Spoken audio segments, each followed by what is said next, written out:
Have you heard about this app? E-Voting SEC BHR. Yes, state election commission Bihar ने India का पहला e voting trial launch किया, जिसमें लोग घर बैठे वोट कर सकते हैं। चलिए जानते हैं क्या है ये डिजिटल वोटिंग सिस्टम, कैसे काम करता है और क्यों ये गेम चेंजर बन सकता है। बिहार में हर इलेक्शन में एक बड़ा इशू रहता है, करोड़ों माइग्रेंट वर्कर्स अपने वोट का यूज नहीं कर पाते। तो state election commission of Bihar ने डिसाइड किया टेक्नोलॉजी का यूज करके वोट को सब तक पहुंचाया जाए। आईआईटी मद्रास और state election commission of Bihar ने मिलकर डेवलप किया एक रिमोट ई वोटिंग ऐप, जिसका ट्रायल 2024-2025 के म्युनिसिपल इलेक्शंस में किया गया था।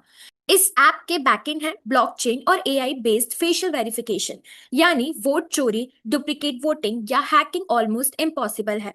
स्टेट इलेक्शन कमीशन बिहार ने कहा वोटर की प्राइवेसी और वोट का इंटीग्रिटी उनकी टॉप प्रायोरिटी है।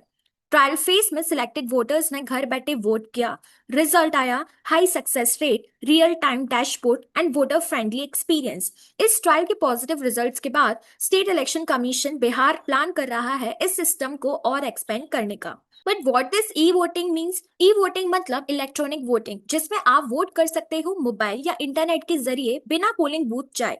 ये सिस्टम डेमोक्रेसी को और एक्सेसिबल बनाता है, स्पेशली उनके लिए जो दूर रहते हैं या फिजिकली वोट नहीं कर पाते। बिहार स्टेट इलेक्शन कमीशन ने सोचा अगर बैंक का काम आप ऐप से हो सकता है तो वोट भी क्यों नहीं हो सकता। इस डिजिटल रिवॉल्यूशन के लिए एक स्पेशल ऐप बनाया गया है, that is remote voting app, जिसको हम ई वोटिंग एसईसी बीएचआर के नाम से भी जानते हैं। सो फ्रेंड्स, अगर सब कुछ सही रहा तो कल को आप दिल्ली, मुंबई या दुबई में भी होके वोट कर सकते हो बिहार या किसी भी स्टेट इलेक्शन के लिए। इसका मतलब नो मोर वोट नहीं दे पाए और डेमोक्रेसी बनेगी truly inclusive. E voting app सिर्फ एक टेक प्रोजेक्ट नहीं है, ये एक रिवॉल्यूशन है जहां हर इंडियंस की आवाजें सुनी जाएंगे, चाहे वो कहीं भी हो। कि आपको क्या लगता है, क्या ये ई वोटिंग इंडिया के लिए सेफ है या नहीं, एंड क्या ये सक्सेसफुल रहेगा, एंड क्या हमें ये सारी स्टेट्स में इम्प्लीमेंट करना चाहिए? Write down your thoughts in the comment section. Thank you.